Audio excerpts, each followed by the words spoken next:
Welcome to 2023 everyone, and Happy New Year, and welcome back to my channel. Now that the festive season is over, I'm back to continue my attempt at a Persona 4 Golden Nuzlocke. The rules I'm abiding by in this video are: the game must be played on at least hard, one item per teammate per battle. Once a teammate reaches 0 HP, they are unable to be used. There's a level cap in place, which at the moment is 2 levels below the next dungeon end boss, to make a nice challenge and stay to the theme of hardcore Pokemon Nuzlockes, which the rules are based off of. You are only allowed to collect one persona per floor of a dungeon. Use of the Compendium is banned, and if the protagonist dies at any point, the run is over. For a more in-depth explanation of the rules, click the top right for the link to part 1 of the series where I go over the rules in depth. And also, you can catch up on what's happened in the previous 3 parts, the strategies I've been using throughout this playthrough, and more. As usual, there will be spoilers, and more so than any of my previous parts because we are reaching near the end of the game, so let's continue the challenge. Before starting Heaven, I finally get Rise to rank 10, so now all her social link abilities are available to us, which involves something I want to elaborate on, namely Rise's rank 10 ability, which allows her to revive you from death once per fight. Revive you would mean you would have to have died, which we don't allow in this challenge. But it also doesn't give you the game over screen. So looking back at the rules, if a teammate reaches 0 HP, they are unable to be used. And if the protagonist dies at any point, the run is over. Therefore, if I get the Phoenix to trigger, I'm still counting the run as over.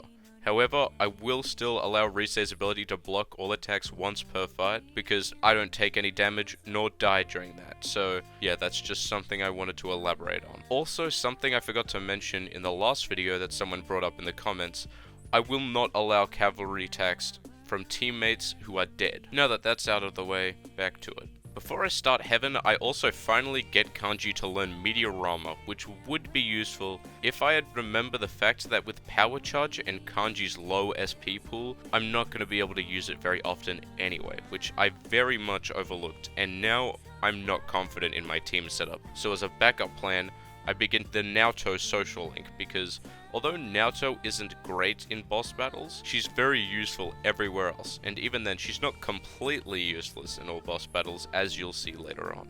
Moving on to the Heaven dungeon, I'm noticing these enemies are doing a lot more damage, and I have to be very careful.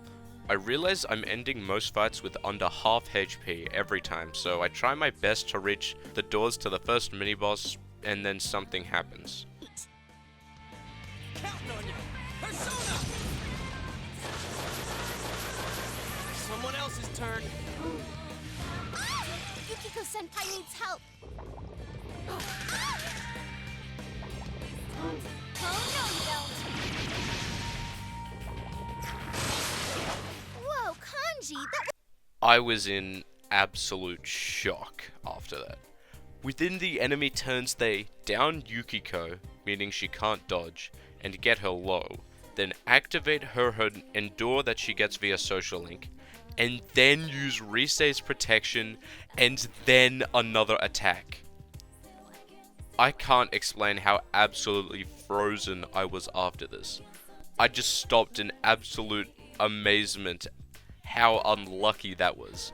Excluding Protagonist, Yukiko was by far my most important party member, and she learned Medaiahan soon, and then learned severe fire attacks later, but scenarios like this have to occur in Persona Nuzlocke, so I had to figure out what to do because now I'll only have one backup member. And that means if I lose one more, I only have one full team left. So losing any more puts me at bigger disadvantage and a potential snowball. Losing one of my team members puts me at only 4. Losing another puts me at only 3, which means I'm more likely to get hit and I have less turns. And then that could snowball to having another one die, which means I'm at 2, and then at that point, it's pretty much unrecoverable, because I doubt I can solo bosses with a level cap and only the protagonist.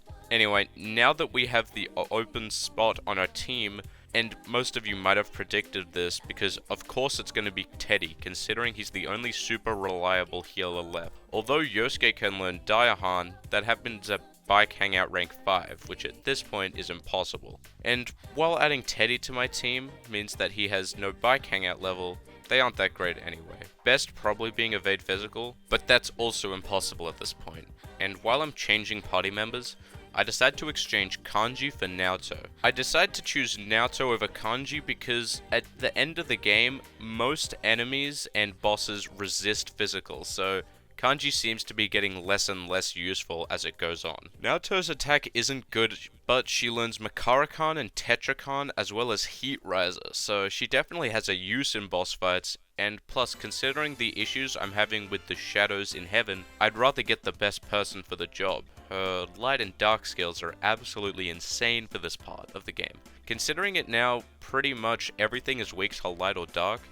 And now, some of you might be asking how I got Teddy to a higher level without making the protagonist level up, and the solution is simple. You can't. This is where the rules get a little shaky. In order to level up Teddy, he needs experience points, which are given out at the end of every battle.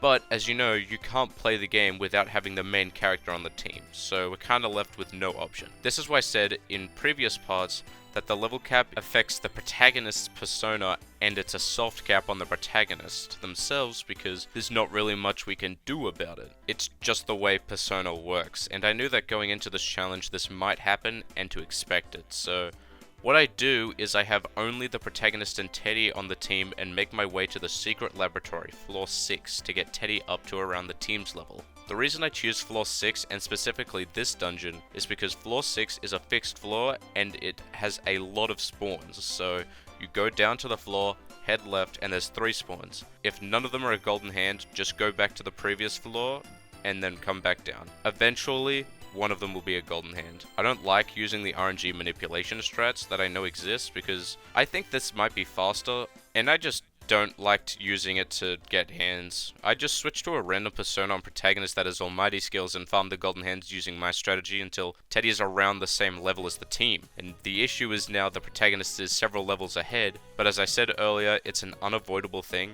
And once it gets to a point, it'll sort of even out in it. Getting back on track to progression, I immediately decide it's time to make a new persona after looking at the moveset for the mini-boss of the Heaven dungeon. Considering what we just saw, when our weaknesses get hit, it's bad. But Naoto doesn't have any weaknesses, but she also doesn't have Endure yet. You can't progress social links if Nanako is yet to be rescued. So Naoto was stuck at a low social link for the whole dungeon, which means less skills, and worst of all, no evolved persona, and no Endure. Which means if Naoto was hit with a mind-charged attack, she could very much die even while guarding, which is why I try to get a good persona as I can. And I choose a persona that I've actually never used, Mother Harlot. The affinities are good, moveset is good, and learns resist fire later. And after doing some checks with accessories and getting to a pretty high level, which means I'm gonna have to run through a lot of shadows without fighting later, and I start the fight. Oh, that's not good. Darkness won't work.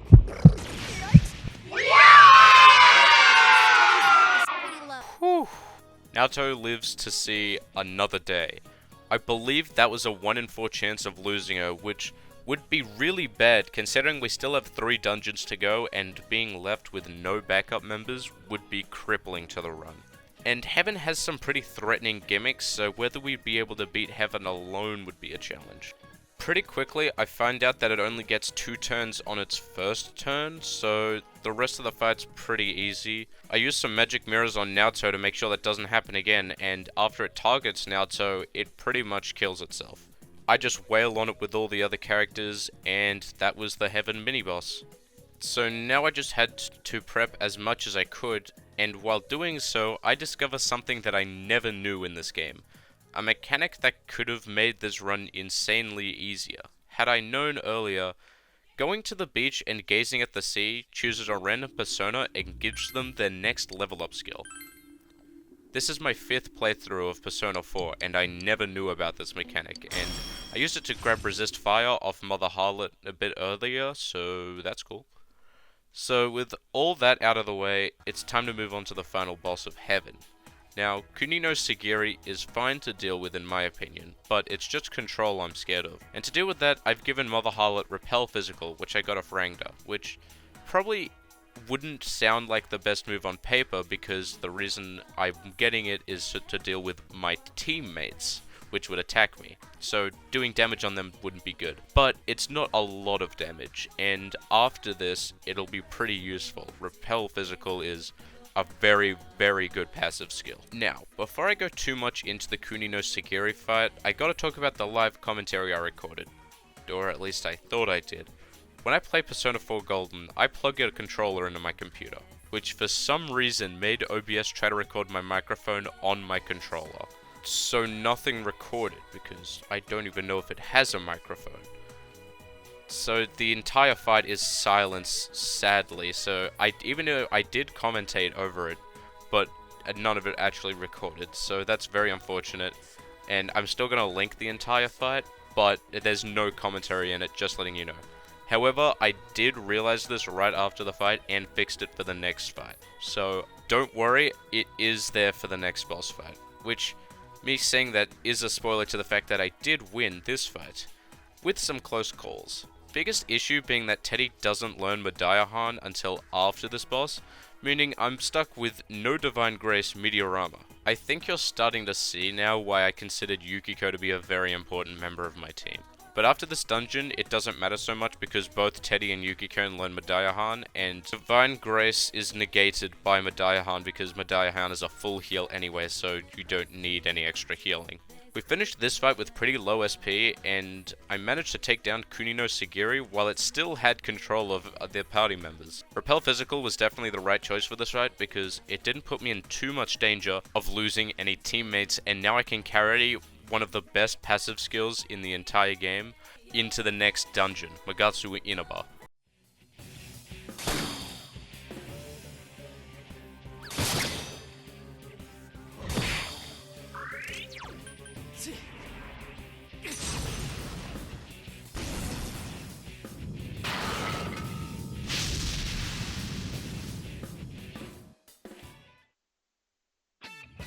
But technically, I could just say I've done it. I would have beaten Persona 4 Golden as a Nuzlocke, considering I can just trigger the bad ending and beat the game, because that would count as beating the game, and the credits would roll.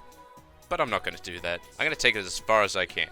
And obviously, ending at the bad ending would be pretty anticlimactic. Now I've proven you can beat Persona 4 Golden as a Nuzlocke, can you go all the way to the top to defeat Izanami and conquer the Hollow Forest as a Nuzlocke, and get the true golden ending? I can't wait to find out. For those of you who ignored the spoiler warning at the beginning, there's bigger spoilers here, as the true murderer behind the game will be present, so this is your last chance. I'd hope if you're watching this, you've at least played and have some knowledge of the game already anyway, so Magatsu Inaba is where I'm headed next. Before doing anything, I do get Naoto to social link level 10. It was the first thing I did because you so desperately needed it, especially considering that there's 2 mini boss fights and then 2 dungeon end boss fights. So I'd like to be as well prepared as possible, and having social link rank 10 is definitely necessary. So I actually start the dungeon on the 20th of December. I'm not exactly sure when is game over for this section, but I know that it's meant to be at the end of the year, so I don't know if that's December 31st or what, but either way I plan to have it done well before then. So now with a party filled with completely rank 10 social link party members, I start to head in. The enemies aren't too bad, because Naoto's pretty much clears everything out that would be an issue, and anything that isn't weak to light or dark, I kill anyway, so nothing really major happens up until the first mini-boss fight. The whole gimmick of the mini-boss is that you've got to kill it before it summons most things in, and in order to do this, I actually get a different persona, which I decide to be Thor because it learns a severe thunder move, which would be pretty good considering we've got some boss fights coming up that are pretty spongy. And by now, all the team members that can learn their multi-hit heavy moves have learned them, so pretty easy, nothing really of note. But what I do want to talk about is the second mini-boss.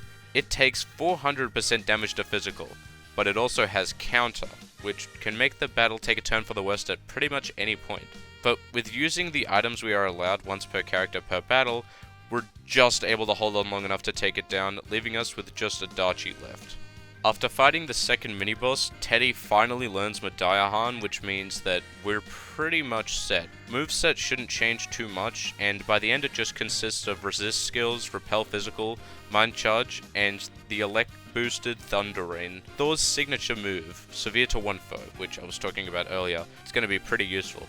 But upon closer inspection of the wiki, I didn't know this, but I actually found out Izanami drains electrics, which means at some point I'm going to have to switch it up with no time slots available, considering this part of the game is the last point where we get time slots, and that means no Shigol Cafe, which is pretty much my biggest concern, considering what I used to do with my encounters is just fuse them into random things that I think could be useful skill cards for ones I didn't want, so it could be an issue. On a more immediate problem, the two back-to-back end boss fights are my next challenge, and I decided to challenge Adachi. Now, first of all, there is live commentary for this fight.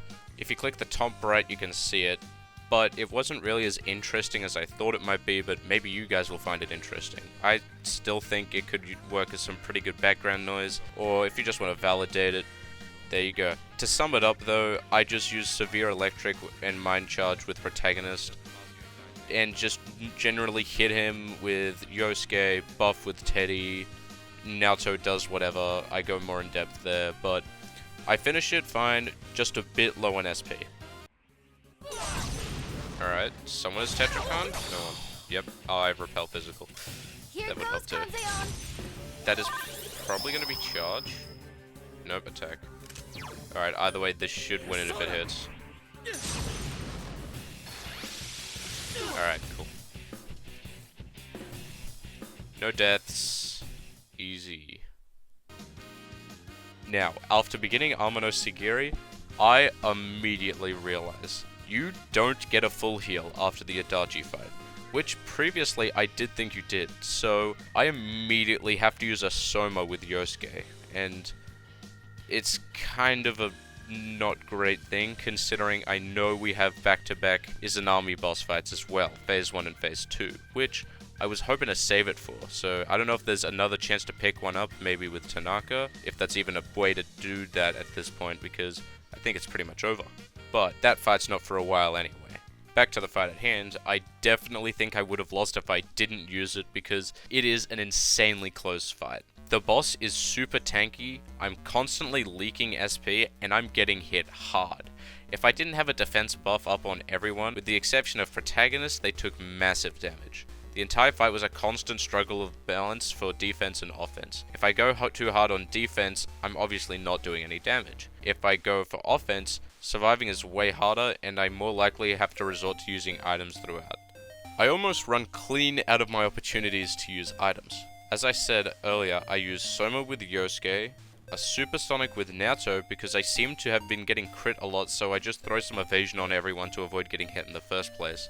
A physical mirror with Teddy on Teddy because I thought that he might get pretty badly hurt from an Agni Astra, which he did use a lot, and it's another reason why Repel Physical was excellent on Protagonist. By the end of the fight, everybody had activated their social link Endure. Naoto's activating at the very end, and everyone was almost completely clean out of SP. Everyone below half HP, and I somehow managed to overcome Magatsu Inaba and can proceed to the Hollow Forest. Brave Blood. Here go! Persona! Yes!